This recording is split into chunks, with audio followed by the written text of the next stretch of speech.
Welcome to the Reverie Nature Podcast. Get ready to explore a series of episodes on the nature experience, from engaging bushcraft, reading animal tracks and sign, exploring the world of nature soundscapes, and much more. But before we dig in, a big thank you to our listeners. Please take this moment to subscribe and offer your support to the podcast.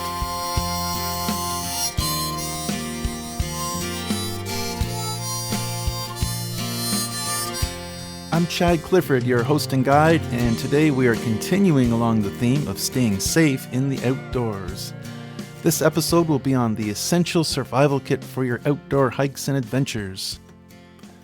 I will talk a little bit about the kits I use in the outdoors and what some other folks have used too, and some of these ideas they have will surprise you. At least I think it will.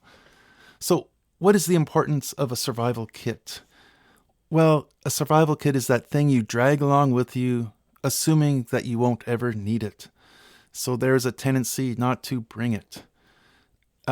However, when you do need it, it is that aid, that thing to keep you safe, to look after your needs. Remember, wilderness survival is the perceived threat to life or limb. There is stress involved, and if you want to learn more about that, check out the episode on Wilderness Survival 101. Do not panic for those sorts of details and topics.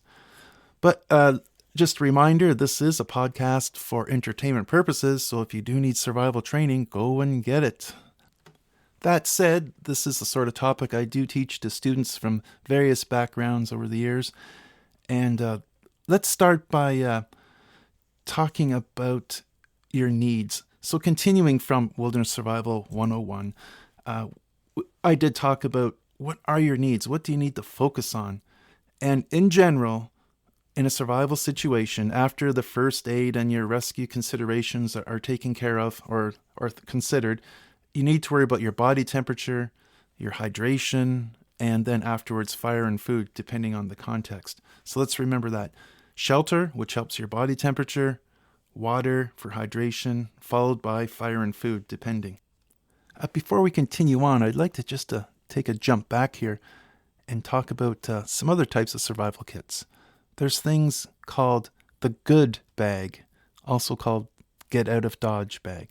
There's the bob, the bug out bag. There's the emergency bag, the survival bag, the first aid kit, right? There's a lot of similarities among these types of kits. But just for reference sake, the get out of dodge bag or the good bag, that tends to be more for natural disasters. Well, it could even be for a zombie apocalypse for that matter. But the point is, there's a bag in your closet, usually like a full-on backpack, where you need to escape the tsunami coming or whatever it is. There's a disaster, and that's an escape bag that you get out and you can survive with. And it might not necessarily be a wilderness context at all. It could be urban, whatever. It's an escape from that area anyway. That's your get out of dodge bag. Good. And the BOB, the Bob, bail out bag, that comes from the military pilots. Back in the World Wars, they'd have a little bag. I don't know if it'd be under their seat or where it would be, but generally behind enemy lines, you go down. That's your kit. Probably had a pistol in it for protection against enemies. And that was your survival kit in that context. For today, though, we're talking about survival kits. With that in mind, what is the very best kit you can have? Well, I'm not trying to be smart here, but the best kit you can have is the one that you bring with you, the one that you have at the time. And the reason I mention that is because these are often left behind. They have to be convenient. Remember, if you're just going for a 2-minute hike in the woods just to check out a peak from your campsite, these are the times when trouble happens. These are the times when you get lost, when you're not thinking it will happen. You need a kit that you're willing to take on those short little excursions. So, this kit needs to be convenient. It needs to be small enough that you're willing to bring it with you. I was snowmobiling one time in the Arctic, and we had 4 or 5 snowmobiles one snowmobile was dragging a sled, and in that sled, most of our packs were in there. And I usually keep my survival kit on my back, or at least on my sled, and it goes with me. However, the snowmobile that was pulling the sled that day decided to kind of go off on his own, take another trail or a shortcut. There was no trees, so you could kind of see for a long ways.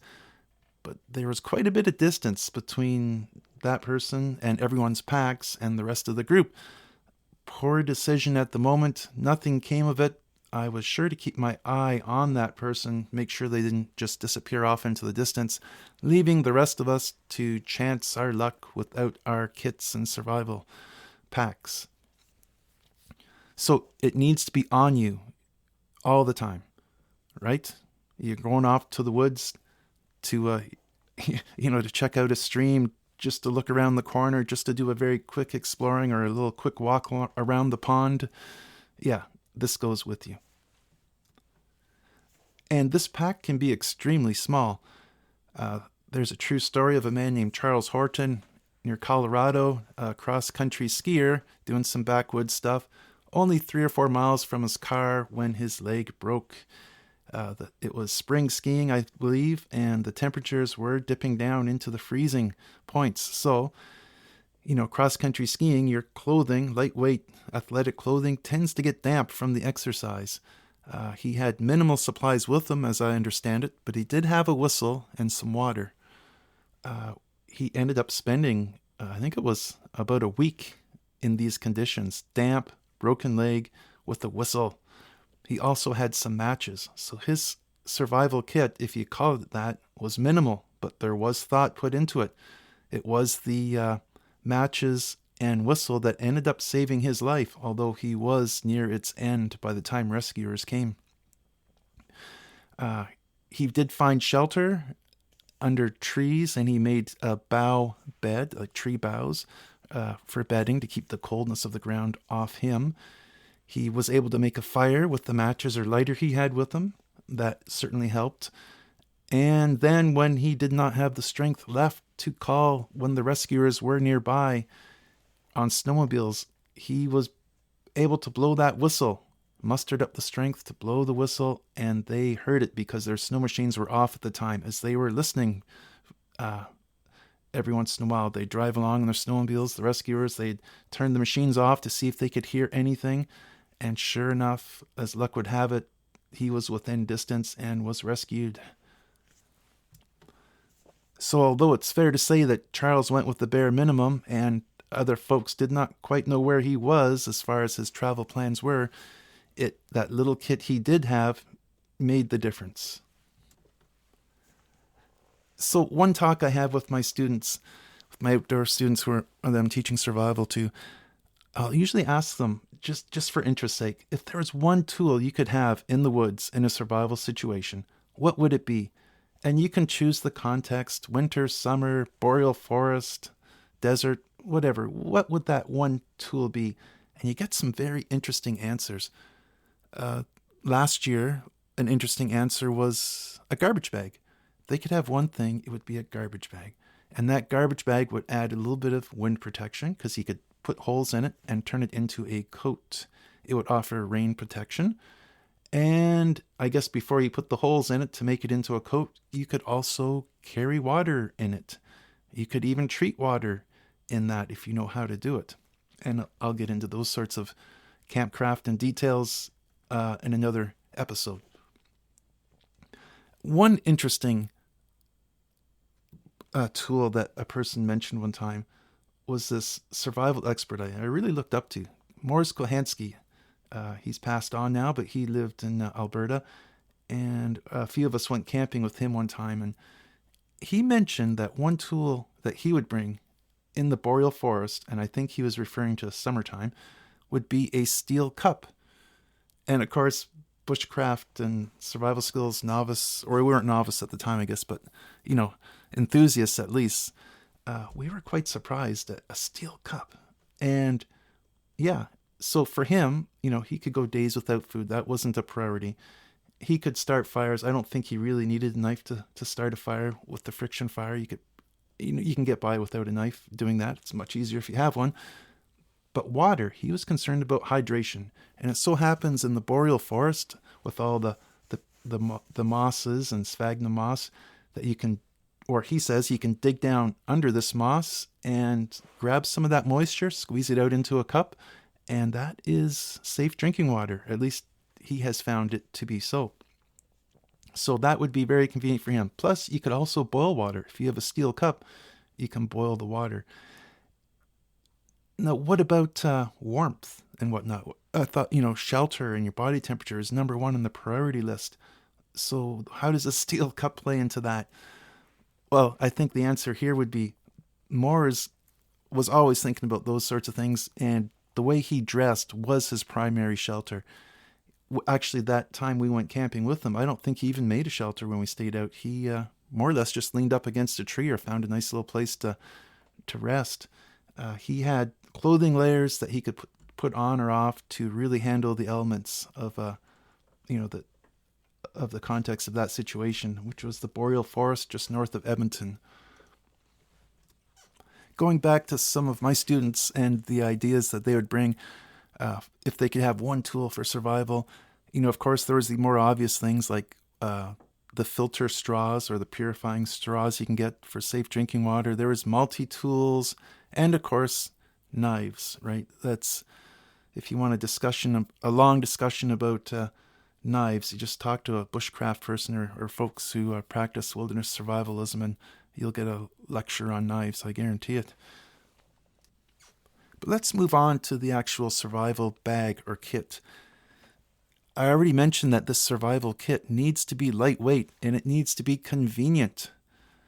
So this has to adjust, obviously, your survival kit. If you're not by yourself, you have your family to look after, or you're in charge of a group, this survival kit needs to grow with the size of your group. But I'm going to focus more today on a personal size survival kit. And the type of kit I would typically use is a shoulder sling kit. It barely holds a 1 liter water bottle, and it's in the teardrop shape. If you can picture these, they tend to go over the one shoulder across the chest, and the little pack on the back, pretty small. I would say I really pack it with other things to fit around the water bottle, but you get the idea of the size if a water bottle more or less fills most of it. Anyway, that's the size I use for hiking and walking. And when I go off on short hikes, even if we're just stepping out of a vehicle and going to look for a particular thing that we know is only a few minutes away, or a 15-minute walk, or even an hour walk, that stays on. That I'm bringing that with me. It's small enough that I don't mind dragging it along. There's a bit of size to it, but I'm really happy to have it. And if I ever need it, I will certainly be happy to have it. And if I'm ever on a four-wheeler or a canoe or something larger, this pack certainly grows from there. I actually bring the same pack. I just literally put that small pack into a slightly larger pack that's usually waterproof. So if I'm canoeing, I have a waterproof pack that's about the size of, like a day pack. So not very big, small, something you could picture putting in a couple of jackets and a couple of water bottles, that sort of size. And I'll just put my smaller pack right within that one, and then I'll add a few more supplies because it's easy to transport. You're in a canoe or a four-wheeler, what have you. So, the extra weight and size is not a real concern. However, when I'm walking or whatnot, that little pack comes back out, and that's the one I use for convenience. It comes with me. Am I emphasizing that enough? It stays with you, okay?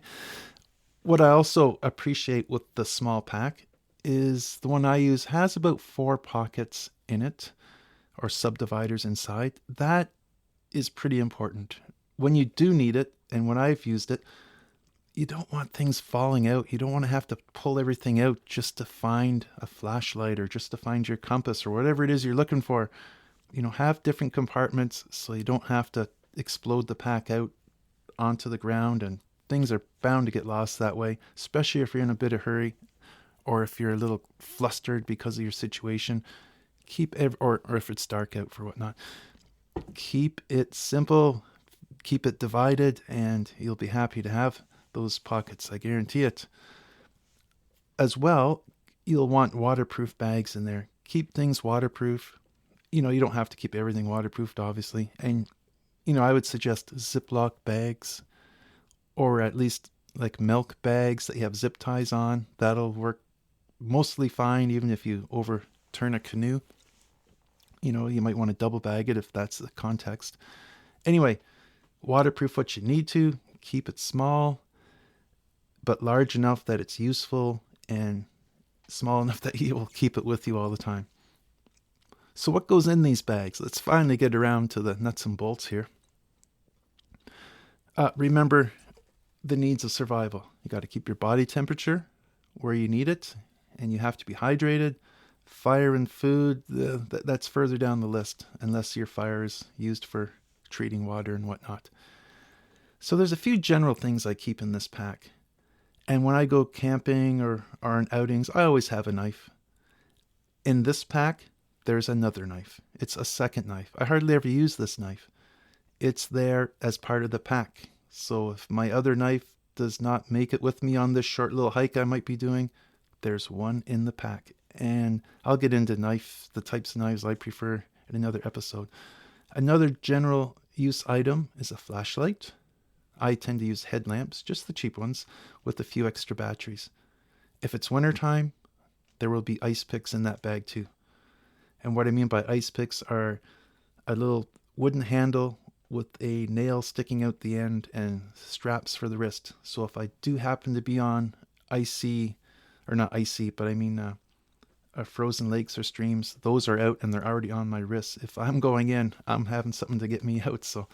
And I tend to stay clear of any water I'm not pretty certain about. Okay, so those are a few of the general things. A knife, flashlight with some extra batteries. Now, getting on to priorities.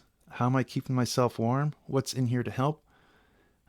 Sometimes I will bring a little tarp of some kind, a very, very lightweight tarp, one that you can almost fold into a deck of cards as far as size goes.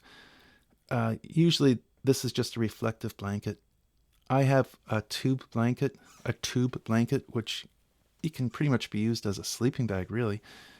But anyway, if in the situation where I need warmth, I can just pull that over myself to keep myself warm, or I can adapt it into a shelter where I have a nice reflective surface to reflect some of the heat to my backside from a fire, for instance. Along with shelter building with this plastic, which I can use as a rain tarp as well, I have paracord. And paracord is what I get is the paracord 550, I think it is.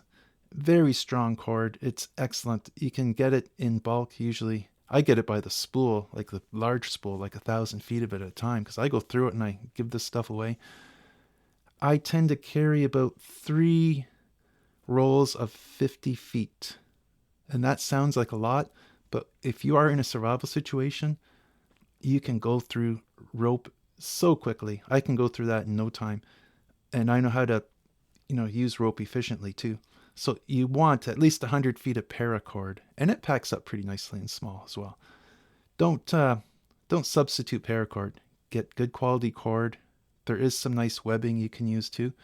But paracord 550, you want about 100 feet. I carry more than that, and I guarantee you if you're camping and you start using cord for anything, 150 feet can go pretty fast.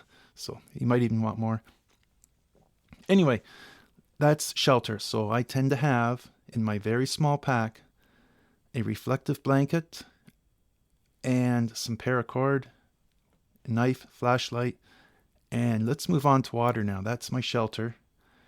Water, I tend not usually to have the water purification tablets. I don't really like using them, but those are an excellent option. And they don't take up any space. So water purification tablets, I think, are a great idea. What I tend to do, even though my kit is quite small, I tend to have, besides my 1 liter water bottle in there, I tend to have a small metal pot small camping pot. If I really am stuck, I will use this pot and I will boil water. Why not just bring a small filter? Well, this pack is convenient. I don't like fussing with it. I use it all year round. A small water filter in the wintertime, it could be convenient, but what's happening in below freezing temperatures? You have a physical filter and purifier. I should have said water purifier because the purifier has the added component of water not only going through a filter, but also being treated through something like a charcoal disc or whatnot. But what happens to these filters, or the charcoal filter for that, or the charcoal purifier for that matter, when it's saturated with water and it goes below freezing? It's probably going to damage it. It's probably going to crack, and now you have water just blasting through. You might not even see the crack. It might be so small. But it will not protect you anymore. So that's why I tend not to have the purifier in there, because in the wintertime, it wouldn't be much use. Hence the steel pot. Okay, so that's my water. For fire, now, fire could be used for keeping warm. It could be used for treating water, of course. It could be used for psychological safety at night. Anyway, I'll bring 2 lighters.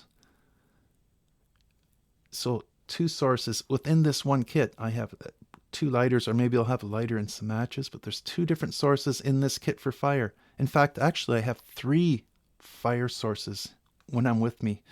I'll have a lighter, either a second lighter or matches, and I will have a flint and steel. I happen to be a person who's pretty handy with a flint and steel. In most situations, I can get a fire going very quickly with a flint and steel. A lot of people cannot.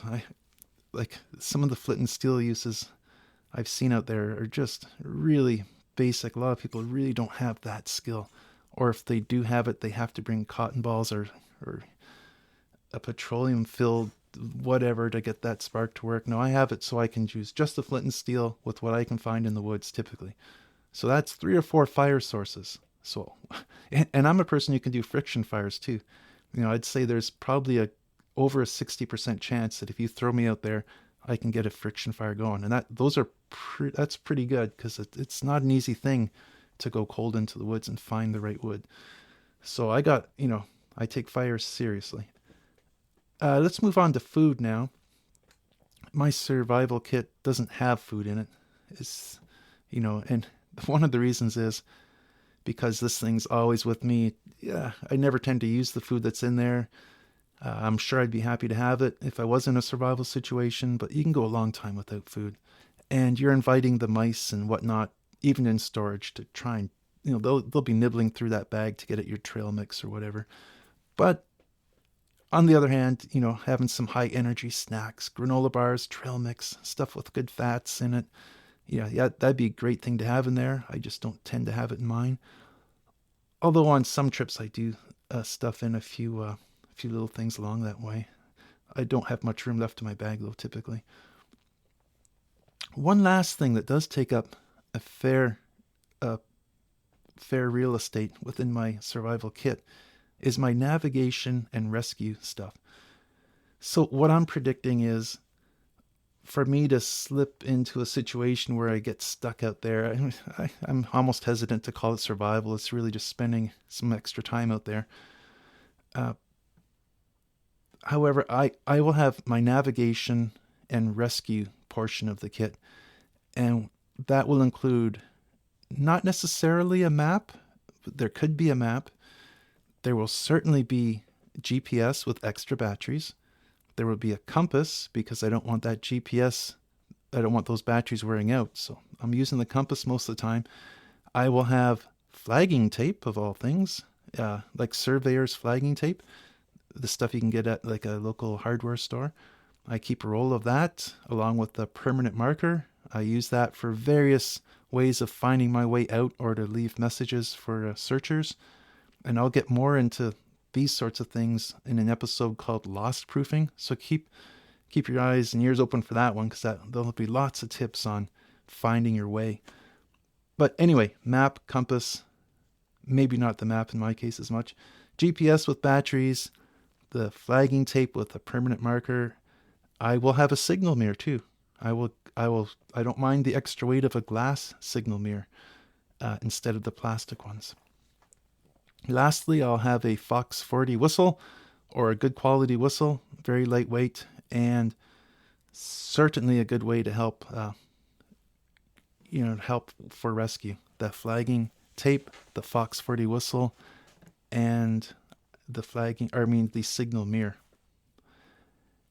And that is mostly it. I do tend to have a few first aid items in there as well. Some things aren't really needed. Others, you can just, I don't have anything fancy in there, but I'm thinking any little cut when you're out and about, you got to keep those things clean. If you're out for 3 days or stuck out there for 3 days and you have a cut with dirt in it, you want to get that clean, right? If that 3 days turns into 5 days, infections start to matter, right? So keep the basic supplies with you. I bring not just some of the basics. I'll bring a couple of the larger pads too, because if you're out there working with a knife, it's foreseeable to have a larger cut or wound, even though you're extra careful with those sorts of tools. When you're out there, having a larger bandage, not a bad idea. One thing that I don't really need that I do bring is something called a tick lasso that looks like a Bic pen almost. There's a little piece of what looks like fishing line come out when you press the button, and that goes around like a lasso around the tick, and then you release the button, it tightens up, and just a quick twist and that tick comes right out. It really works well. So I also bring that. I don't bring I don't bring painkillers and things like that. So that pretty much does it for my kit. And like I said, when I have the convenience of being in a canoe or something where I don't have to carry it on my back, this kit does get a little bit bigger. And certainly if I'm with other people or if I'm looking after other people, this kit grows considerably. I'll have a bigger pot to boil more water efficiently. It takes forever to treat water in a small pot or a cup, whatnot. Anyway, that's about it for this episode. So, just to recap, the perfect survival kit is the one that you have with you. Even if it's small, it needs to be convenient. You have to take it with you. When you're just going for that 5-minute hike, do you really need it? Probably not. But it's the unexpected that happens. That's why you need it. And it has to be convenient. If you're the sort of person who thinks they can always drag something much larger with you and always have it with you, great, you'll make use of it. But for me, that's about the size I use. But I've been practicing bushcraft and survival skills a long time, but it's more than what most people carry already. So, yeah, like I said, mine's just the little teardrop bag you sling over your shoulder. It's typically what you might have in town, to put maybe a large wallet in and some small supplies for your day. Very small, very convenient, I should say. Otherwise, within that kit, you need to, depending on where you are and what you're doing, you certainly want to look after your needs in a survival situation. And when we're talking survival, we're talking generally wilderness survival. So your body temperature, hydration, fire if needed, and food, and then a few extras like, a flashlight and whatnot. And I'm sure there's many of you out there listening who are thinking, what about fishing hooks and line? It doesn't take up any room. What about duct tape and things like that? Yes, those are great additions. I did forget to mention that around my water bottle, I typically do have duct tape that I take off the roll and I put it around my water bottle for use later. I tend not to have fishing hooks. I can make that on the go myself with the paracord and the lines within the paracord. But yes, I'm sure there's a lot of other great ideas that I've overlooked here. The important thing I'd like to stress, though, it's the kit that you have with you that matters. So make it convenient. Be sure that you're willing to carry it with you. Don't make it so bulky and inconvenient that as you get more comfortable with the things that you're doing, that you just ended up leaving it that one time. And of course, that's the time when you're going to need it. Thank you for joining us on the Reverie Nature Podcast. Remember to subscribe for more captivating episodes exploring the wonders of the natural world. Until next time, may you saunter forth, embracing nature's song, and may the whispers of the wilderness linger in your heart. And floating above the forest